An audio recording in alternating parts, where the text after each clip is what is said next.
Hello there, boils and ghouls! This is your boy Skullsy making my VTubing debut! And today I've got a treat for all of you, because this Halloween, we're going to be playing the game Medieval! This old gem's a favorite of mine thanks to its positive representation. Too long have skeletons been the punching bags and default enemies of the video game world. It's time for old Danny Boy and I to knock some heads! Which is what I would have liked to have said, but old normal guy over here just had to make it a video about card games. Typical. So, boils and ghouls, what exactly is a VTuber anyway? Well, going back a little further, we have the Twitch streamer. That is somebody who, rather than making and editing a video, does their entertainment live on the internet, doing things like reading news, watching movies, or, most commonly, playing video games. A VTuber, or virtual tuber, is basically that, but where the streamer is represented by a digital avatar, such as the suave individual you're looking at right now, and, like many modern things, it's a mixed bag. For example, many VTubers are people who suffer from some sort of physical limitation or who need that extra degree of anonymity in order to come out of their shells. It also has utterly squashed that old myth that women don't play video games. And if that's not a net positive, I don't know what is. But like everything that becomes successful, it gets invaded by your typical spat of pick-me's, tryhards, and fraudsters. It's a sadly saturated market. Like with video gaming, you don't stand out just because you know where the record button is. VTubers are so common these days that I regularly trip over them on my usual strolls through YouTube, which is impressive considering I don't have any legs. But yes, the VTubing world is now just as full of rent seekers and clout chasers as anything else in the world right now. And what's the other thing that people are using to chase clout with these days? Oh right! Trading card games! We have Oshi, Push, Hollow, Life, Rift Runners, White Schwartz, V Royale, V Die Show, and Waifu Wars, of course. But do you recall the most craven VTube game of all? Pretty mean pipes for somebody without lungs, huh? Vcard is a quote-unquote trading card game produced by Gamersupps, the horny powdered energy drink company who boasts such flavors as Doggy Style and Plowed and Proud. It was done in tandem with several independent VTubers, most notably Shylily and Cinder, along with various other talents across YouTube who get represented in the effect cards. On its surface, it's actually not a bad idea at all. After all, Gamersupps already works with a lot of this talent, so combining them into something bigger seems inspired. If only. Vcard is a game where you win by, buying more cards, pretty much. I wish I was joking. So, what should I have expected from a game made by a horny energy drink company anyway? Well, better packaging for one. I was able to get my hands on the starter set for the second version of the game directly, and this thing is a joke. There's no foil cards, no playmats, no rulebook, not even a QR code to show me where those things are. Heck, they didn't even tape the darn thing shut. Now, to make myself perfectly clear, my issue is not with the fact that an energy drink company created a card game. Frankly, any institution with the money to throw around at a piece of entertainment should be encouraged to do so, barring some form of industry plant or propaganda, of course. My shock was with how inept it was. I mean, this hack job packaging came from a company who prints custom envelopes for their free samples. I don't think it was wrong of me to expect a similar sort of flair here. But it goes further. The card quality is also really bad. Man, I'm not even talking about the game itself yet. And I know how easy it is to say something like, "Oh, these cards feel terrible," in a YouTube video and just expect people to take your word for it. So why don't we prove it with something that can actually be objectively demonstrated on camera? And to do that, we're going to get out our old friend, the Loop. So in case you're out of the loop, haha, with most card games, at least the card games that are any decent level of quality, they are manufactured using what is called CMYK printing. CMYK standing for cyan, magenta, yellow, and black. I know they use K for black because B can be mistaken for blue, but it does give us something nice to work with here, as you notice that black is on the other side of all of these other words. Because when it comes to printing in color, they are done using just these 3 colors of ink in what are called rosettes, where the different inks are printed in different amounts in these sorts of stippled patterns, mixing to create the remaining colors. And as for black over here, at least as far as quality printing is concerned, it gets put down as its own layer, and thanks to not having to be mixed with any other colors, the layers can be rendered much more sharply, giving us crisp text, sharp borders, and even cleaner illustrations if used wisely. This combination appears through our loop in games of decent quality such as Magic or Pokemon or even Cookie Run Braveverse. But in the case of Vcard, a closer look reveals that the black text is blurry and imprecise.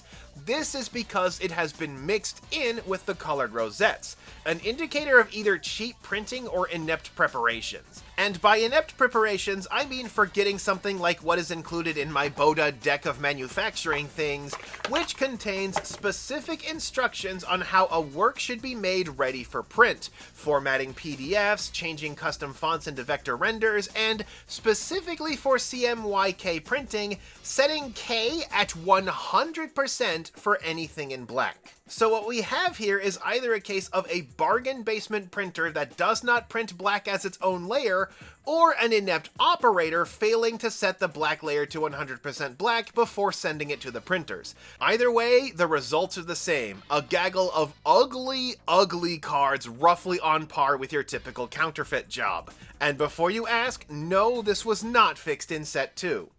It doesn't help that the cards themselves are ineptly designed. The level 9 and 10 cards feature what is known as flavor text, that being text used for world building or to give the card tone. However, the universal wisdom regarding flavor text is that it must be distinct from the game text, and this is usually done in every instance by either printing it above the art or writing it in italics, but the flavor text on these cards are just normal and in bold, just like the game text on other cards. Rookie mistake. Another one is how the card frames work. On common and uncommon cards, the card frames are based on the element of the card themselves, which comes into play in a minuscule fashion in the rules, I'll get to that later, but the rare level 9 cards instead have a gold frame in order to distinguish them. Except, do you know what else has a gold frame? The entire electricity attribute. Oops, rookie mistake number 2. And as if those two things weren't bad enough, what about the cards whose names are instead a nickname? Like the starter deck I got includes the level 8 and level 9 Diariku, but the level 10 Diante. Does this Diante count as Diariku, or do I have a dead card in my starter deck that I cannot play under the current rules? Do the cards that mention Diariku in their text work with Diante? You know games have had character subtitles to clarify this sort of thing for like 20 years, right? And oh my god, don't even get me started on Bowberry. And speaking of names, I have Metal Freem in my starter deck and Water Freem for my booster box. Am I allowed to use them both in the same deck and at full playset for crazy Freem consistency? Can I evolve my Water Freem into my Metal Freem? And of course, yeah, the art. I guess we do have to mention Bowberry now, oh my god. I've talked about card art in the past with what I feel is a common sense approach. Remember, you are asking people to play your game in public against complete strangers. That is literally what a tournament is. It's a warning to those who think that by going by the old sex sells adage that they can sell a lot of cards, and while there are plenty of people willing to buy cards that look like this, I guarantee you there are not nearly as many who would actually pull them out to play in public. Or at least not many that your typical venue that also sells Pokemon cards would want to have around. Not to say I'm a prude or anything, I am more than happy to trot out Jumping Glen as a card whose artworks I have no problems with. She's an acrobat after all, so her outfit and pose make perfect sense within the universe, even in the context of an all-ages card game. 3 words are enough to push back on critics. So again, I'm not a prude, I'm just practical. However, I don't think I'm off base when I say that actually getting people to play Vcard was never part of the plan. So how does a game of Vcard actually get played?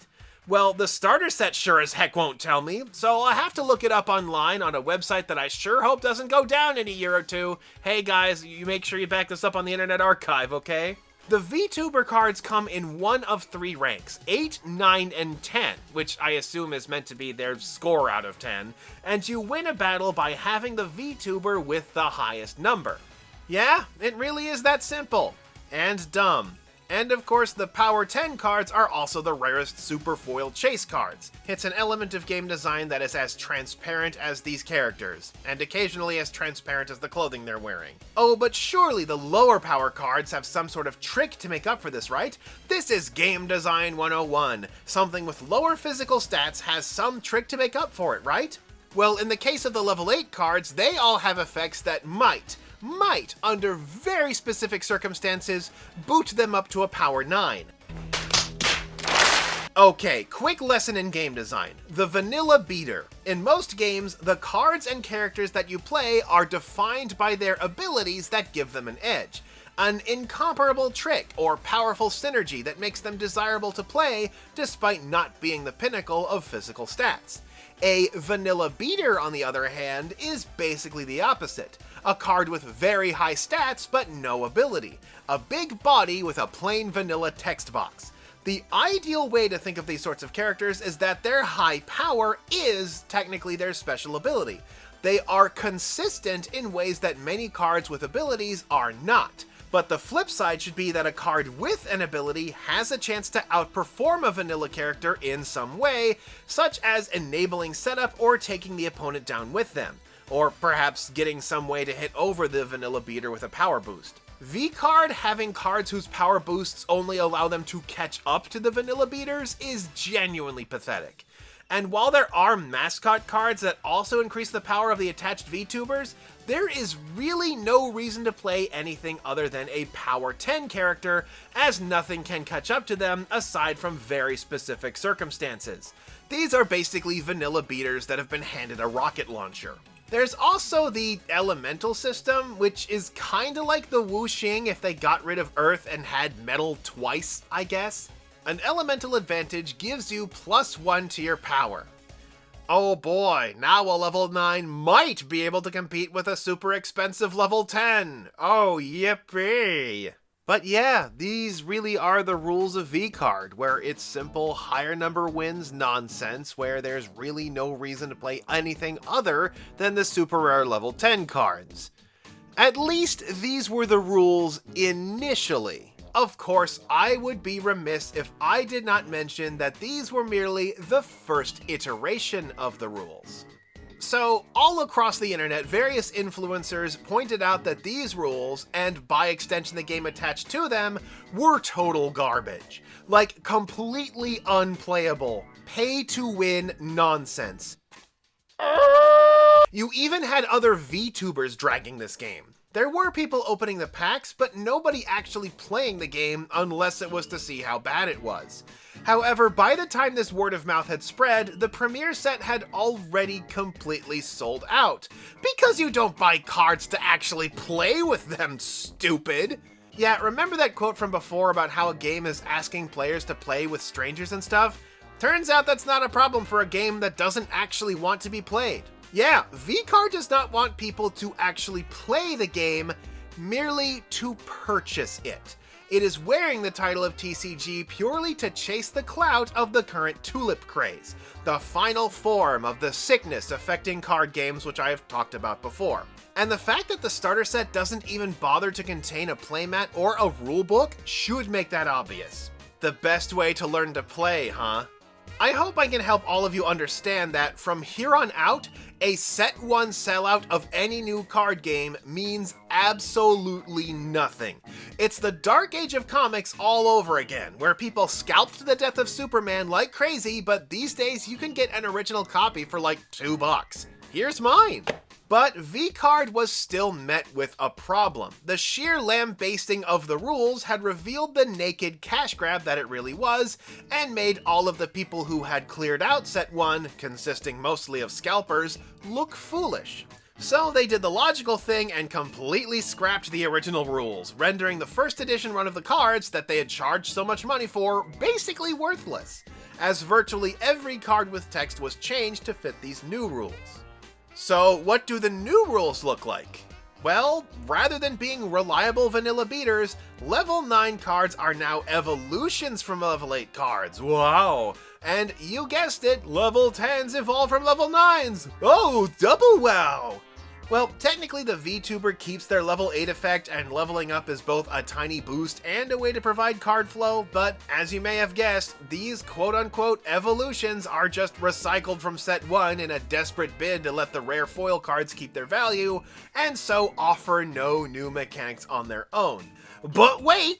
There's more!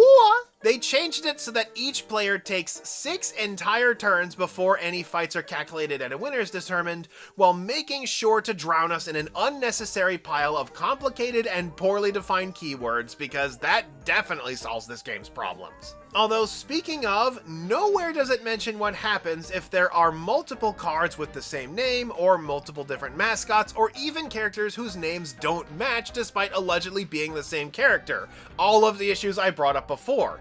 This just goes to show how slapdash a solution this whole thing really is. In summary, it's a cash grab, and the new rules don't make it any less of a cash grab. But it's not like this is the worst sort of game to come out, right? Another cash grab for the pile. It's not like one of the major forces behind the game had a major scandal or something. So Cinder, one of the major forces behind Vcard, had a major scandal or something. Oh dear. The pin drop came when the VTuber designer and modeler Nanoless revealed the details about how they were treated by Cinder and her manager, and this opened the floodgates, where many talents in the space had their own Cinder story. Now, this isn't a drama channel, so I will refrain from going too deep into it, but it got very ugly very fast. At the end of the day, it showed how dangerous it can be to have something like this tied to the sorts of personalities that can destroy the reputation of your game with one nasty crash out. The result was that Cinder was basically excised from the general VTubing sphere as well as from the Vcard game itself, but not before she was forever printed as binders and boxes and, of course, playable cards. Yikes. Thankfully, it seems like this was the end of the drama. I mean, Cinder definitely made the wise decision to hide out in the pub and wait for all of this to blow over, right? Not come back with her own version of If I Did It or anything. Oh, VTuber drama can never be put to rest, can it? But, I mean, a crash out here or there isn't that big a deal. It's not like an entire company went under or something. So an entire company went under or something! Remember when I talked about how the space is full of rent seekers? So it turned out that quote-unquote VTuber talent agency VShojo was basically not paying a lot of its talent for several months, as well as refusing to transfer $500,000 of collected charity money to the charity it had been promised to. Talk about a dick move. And it's actually kind of unrelated. I thought it was more related because Nyanners and Silvervale are in the set, but apparently they left the company years before this happened, and Emily only got tied up with it after Vcard was a thing, but still, wow, the VTuber space is incredibly unstable, isn't it? Pretty crazy to see people tied to VShojo on these cards, and now that I think about it, talking about VTuber agencies with a negative reputation kind of makes me feel uncomfortable looking at my Niji Sanji deck these days. Did I at least pull any Doki Birds in this box? No? Darn. Though, then again, what I have here is a box of Set 2 chaff, which cost me less than the chaff from a Magic the Gathering booster box, actually. And this is from the special first edition run, which up until now are the only parts of Set 2 that have been released. Really retaining its value, I see.